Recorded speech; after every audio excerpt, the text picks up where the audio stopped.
దాదాపుగా ఈ రోజున మహిళలంతా కూడా రేపు పండగ తర్వాత ఉచిత బస్సు గురించి కానీ లేదా గ్యాస్ బండల విషయం కానీ చాలా మందికి పెన్షన్ల విధానం కానీ అంత మార్పు ఉంది అంటున్నారు. ఎలా ఉంది పరిపాలన? ఎలా ఉందంటే బానే ఉంది. అంటే ఒకటి అన్ని ఒకసారే కాకుండా ఒక్కొక్కటి చేసుకొస్తున్నారు. మరి జగన్ గారు అసలు ఏం చేయట్లేదు, మొత్తం ప్రజలంతా అల్లాడిపోతున్నారు. అనకూడదు కదా, మనం ఒకసారి 5 years అయింది, అప్పుడేమీ లేదు. ఇప్పుడు కొంచెం బెటరే కదా. గ్యాస్ బండ్ డబ్బులు పని, అమ్మఒడి డబ్బులు అంటే కొంచెం ఆగినవి అంతే, అవి కూడా పడతాయి అన్నారు. మరి ఎప్పుడు పడతాయో. జగన్ గారు ఏమి చేయట్లేదు, మళ్ళీ నేనే వస్తున్నాను జనాల్లోకి వచ్చి అందరికి చేస్తాను. సీఎం గా ఉన్నప్పుడు ఏనాడైనా వచ్చాడు? వచ్చారు. సీఎం గా ఉన్నప్పుడు జనాల్లోకి వచ్చాడా? జనాల్లో తప్ప ఏనాడైనా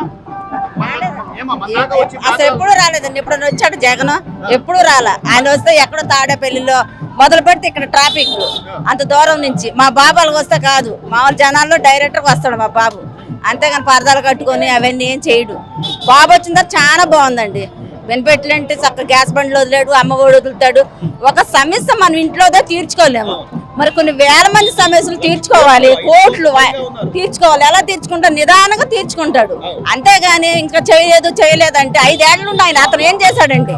ఏమన్నా చేశాడా? ఒక టాపిక్ చొంద వేశాడా? ఇప్పుడు మా బాబు 6 నెలలు అవ్వలేదు, గ్యాస్ బండ్లు వదిలాడు, 7,000 పింఛన్ ఇచ్చాడు, ఎంతో భరోసాగా ఉన్నాడు. ఎంత బాగుందండి. ఇంత చేస్తున్నా కూడా జగన్మోహన్ రెడ్డి గారు ఏమంటున్నారు? ఏమీ జరగట్లేదు, అంత అరాచకం, అసలు నేను మళ్ళీ 5 ఏళ్ళు కళ్ళు మూసుకోండి అంటున్నాడు. లేదండి, ఉట్టిదే అదంతా కూడా డ్రామా. గానీ ఎందుకంటే ఇప్పుడు 11 సీట్లు దేనికి ఆయనకు వచ్చినాయి? ఈయన మోసం చేయబట్టే ఆయన అసలు 11 సీట్లకు పరిమితం అయ్యాడు. అన్ని బాగుంటుంది, మేము వచ్చేవాడుగా. అసలు ప్రజల్లోకి వచ్చావా? 5 ఏళ్ళ మట్టి ఏమన్నా వచ్చావా? వస్తే నీకు భయం. మీడియా అందరికి వచ్చి ఒకనాడని మాట్లాడావు అసలుకి లేదండి. ఎందుకంటే బాబు ఏదో చేసేస్తున్నాడు అని ఆయనకి కుల్లి కుసిద్ధం కానీ ఏం లేదు. బాబు వచ్చిన తర్వాత చాలా బాగుంది అసలుకి. ఇంకా నువ్వేమో నాయుడు గారు వచ్చాక కనీసం ఒక భరోసా వచ్చిందని అనుకోవచ్చంటావా? అమరావతి మన రాజధాని అని చెప్పుకోవడం అదే కావాలి, మాకు అదే కావాలి, అమరావతి కావాలి. చెప్పుకోవచ్చు, గ్యారెంటీగా చెప్పుకోవచ్చు, మన అమరావతి కావాలి. ఏమండి ఇప్పుడు 45 ఏళ్ళకు నేను 2 సార్లు 3 సార్లు పెట్టాను. నేను నాకు కరెంట్ బిల్లు ఎక్కువ వచ్చిందంట. కరెంట్ బిల్లు వచ్చిన వాళ్ళు కొంటదా? ఇప్పుడు ఇవాళ ఏసీ లేని వాళ్ళు ఎవరున్నారు? ఫ్రిడ్జ్లు లేని వాళ్ళు ఎవరున్నారు? ఎవరు ఉన్నారండి? అదేమిటి ఎక్కువ వచ్చింది మీకు రావు అంటే? ఇప్పుడు కొంతమందికి ఇచ్చి కొంతమందికి కొంత ఊరుకుంటారా? మరి అలా చెప్పేసి కొంతమందికి. రాజశేఖర రెడ్డి గారు ఉన్నప్పుడు కూడా కరెంటు బిల్లు ఉందనో, కారు ఉందనో, లేకపోతే ఇంకోటి ఇలాంటి సాకులు ఎప్పుడూ లేవండి. ఇతను వచ్చిన తర్వాత, ఇప్పుడు జగన్ వచ్చిన తర్వాత కరెంట్ బిల్లులు ఎక్కువ వస్తున్నాయి, అవి వస్తున్నాయి, ఇవి వస్తున్నాయి అని ఇప్పుడు లేనిపోయిన పెట్టి చాలా పథకాలు కూడా రద్దు చేశాడు. బాబు అసలు అలాంటివి చేయడు. బాబు చాలా ఇంకా బాగా చేస్తాడు బెనిఫిట్లు. ఇంకా బాబే వస్తాడు, మళ్ళీ బాబే వస్తాడు, మళ్ళీ బాబే వస్తాడు. చంద్రబాబు నాయుడు వచ్చా బాగుంది. లేదు, ఆడపిల్లలకి అన్ని చూస్తాం, అన్ని బాగుంది. జగన్మోహన్ రెడ్డి గారు ఏమంటున్నారంటే అంత అరాచకంగా ఉంది, మిమ్మల్ని కాపాడడానికి. లేదు, చంద్రబాబు నాయుడు వచ్చాకే, ఫస్ట్ ఇంతకు ముందు ఆయన వచ్చాకే, ఇప్పుడు ఆయన వచ్చాకే, చంద్రబాబు నాయుడు వచ్చాకే. ఎవరో ఏదో అంటే ఏమైంది? జగన్ ఏం చేయలేదండి ఎవరికేను, చెప్తున్నాంగా. మరి కళ్ళ ముందు కనపడుతున్నాయి కదా, మరి రోడ్లు వేస్తున్నారు, ఈ రోజు పెన్షన్లు వస్తున్నాయి, ఇవన్నీ అన్ని పడుతున్నాయి. అవి పెద్దవాళ్ళు ఉంది అంతాను, అంత రాజకీయం అంతాను బాగానే చూస్తున్నాడు ఈ చంద్రబాబు నాయుడు. అన్ని బాగానే ఉన్నాయి. పెన్షన్లు మాకు అన్ని బాగానే ఇస్తున్నాడు. చదువు పిల్లలకి, ఆడపిల్లలకి డబ్బులు వేయటం అన్నీ ఉన్నాయి బాగానే. ఏంటి గ్యాస్ బండ్లు ఇస్తున్నాడు, అన్ని ఇస్తున్నాడు. ఏంటి చంద్రబాబు నాయుడు గారు వచ్చాక మార్పు వచ్చింది. అన్ని రోడ్లు కానీ పెన్షన్లు కానీ అన్ని బాగానే చేస్తున్నాడు. గ్యాస్ బండ్ ఉచితం కానీ ఎవరెవరు ఆయన వచ్చారు.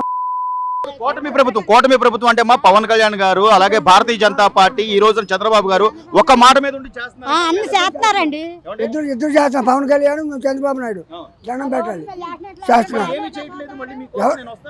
ఎవరండి? ఎవరు రాడు? పొరపాటు అయ్యారు ఓటు అయ్యారు. అది మంచి పనులు చేస్తున్నాడు. రౌడీ చేస్తాం, పొడుతాం, చంపుతాం, ఇవి అంత బెదిరింపులు. అంటే ఎక్కడ పడితే అక్కడ చంద్రబాబు నాయుడు, పవన్ కళ్యాణ్ 70 కోట్లు పెంచాడు రైతులకి. రూపాయి ఇచ్చాడు సచివాలయానికి, ఎవరికి వెళ్ళడా?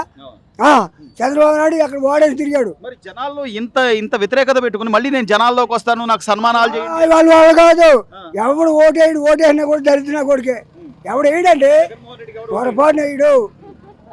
హీరో అంటే ఈ రోజు పెద్దవాళ్ళ పెన్షన్లు కాదు బాబాయ్, పెన్షన్లు ఒక రోజు ఆదివారం వస్తే ముందు రోజు లేదు నా పెన్షన్ లేకపోయినా ఆయన అయ్యాలో పెడితే మా పెన్షన్ లేదు వెయ్యిలా ఇవ్వలా మరి నీ ఎలా పోతుంది ఆపరేషన్ సార్ ఎవరు ఇస్తారు గడ్డి కోసుకోండి అంత ఇస్తాడు పంతులు గారు. అంటే కష్టపడుతున్నారు, మీ కాళ్ళ మీద మీరు నిలబడుతున్నారు, అంతేగాని ఏదో 10,000 15,000 లేదు ఏం లేదు చంద్రబాబు నాయుడు చూసుకుంటున్నాడు అన్ని.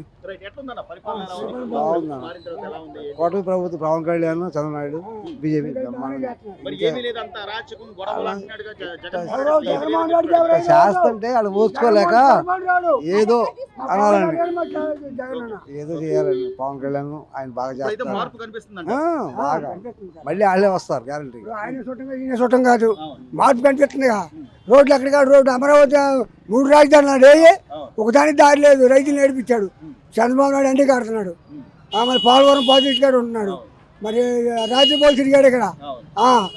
మురపల్లి కూడా మన వరదలప్పుడు ఆయన వయసు కూడా లెక్క చేయకుండా ఏ వయసు లెక్క చేయలే, తిరిగాడు. రాజ్యపాల్ తిరిగాడు. అదే నేనుంటే ఇంకా ఎంతో చేసేవాడిని అన్నట్టు జగన్. ఒక్క ఏం లేదు, ఉన్నప్పుడే ఎదవా ఆడు ఉన్నప్పుడే వాళ్ళకి ఏమొస్తాడు, ఆడు ఏం చేస్తాడు ఏ చూస్తారు జనాలు నమ్మరు. ఇప్పుడు ముసలోని ఎవరైనా ఒకటి వాళ్ళైనా ఒకటి వీళ్ళైనా ఒకటి ఎవరైనా మరి బోగాడతారా? కానీ పరిపాలన బాగోలేదండి. అది 70 ఏళ్ళు వయసు చేసేయండి మాటలా చెప్పండి.